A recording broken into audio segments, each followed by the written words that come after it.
evaluating your strengths and your weaknesses. This is key to entrepreneurial success, is understanding your strengths and your weaknesses, because you can't be everything to everybody at all times. You can't always try to be everything because you just can't do it. Let me give you an example. Is one of my weaknesses is accounting. So because it's accounting, I knew that for a fact I could not, or I would not be the best version of myself if I was just to work in accounting. That's going to be a weakness that I had as far as in my business. So what I did was I hired an accountant. I hired an accountant who managed my books every single month. This is what they were so good at. They were strong in this area because this was their strength, that they went to school for. They understood this.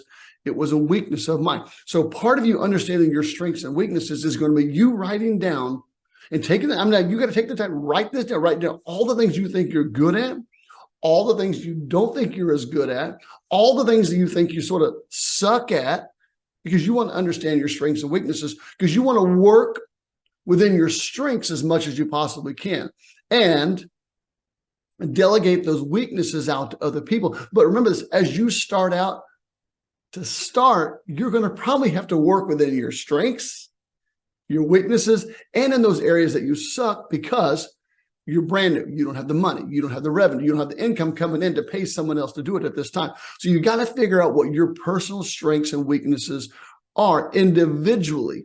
One of my greatest strengths is my ability to communicate, my ability to woo people, my ability to pay attention, my attention to detail, my attention to understanding what's going on in front of me. And then, of course, I have my own weaknesses. We all are going to have weaknesses. So don't see that as a bad thing because you're not as good at something as you are something else. That's just part of business, part of life.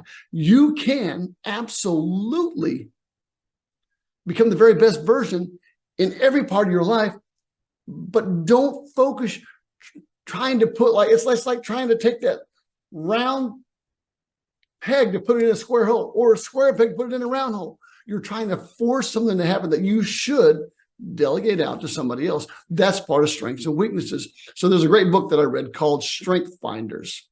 Phenomenal book. This is where you're going to go in, you're going to buy the book, and they give you like a test that you can take. It's going to help you determine your top strengths as a human being, and as far as what they are, what you can do, what you're best at, what you're not best. And then you can sort of figure out, is this me? Is this not me? But once you figure these things out, it helps you in your entrepreneurial journey so very much. One strength I'm going to suggest, even if it's a weakness that you really focus on and becoming better at, is communicating. Because when you go into business, I've heard people say, I hate people. I can't stand talking to people. Well, let me assure you of one thing. If you're going to be in business, you're going to talk to people. People are what make your business great. People are who pay you money. People are who make this whole thing work. Without people, we have no business. Without people, we have no clientele. So if you can learn one thing, learn how to speak clearly, speak effectively, eliminate your crutch words like, so focus on learning how to, this one thing, if I could get this into your head, is your ability to communicate and your ability to sell. So communication and selling, because you're selling a product, you're selling an idea, you're selling a service. You're going to have to be able to communicate really good and clearly in order to sell what you want to sell. But you have to have good communication skills, and you can't be afraid. A great way to do that is join a Toastmasters club. One of the best things I ever did was join Toastmasters many years ago, because it helped me to become a much better speaker in front of groups of people. People say, well, I'm only good one-on-one. You may be only good one-on-one, but when you become good in a group, you become phenomenal at one-on-one.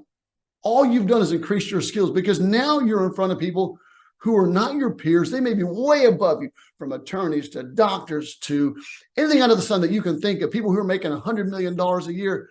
Your ability to communicate is going to determine how far you go in your business. So when we look at strengths and weaknesses, if this is a weakness for you, take the time to go to a Toastmasters organization, volunteer, learn to do speaking, and increase your speaking skills and your communication skills. And this is going to help you tremendously. So remember, take the time, write down your strengths, things you think you're good at, your weaknesses, things you know you're not good at, and your sucks, things you really shouldn't do. Because there are things I really shouldn't do because, well, I'm going to focus on where I'm good, because that's what's going to push my business to that next level, because you can always delegate those things out that you're not good at as you grow your business.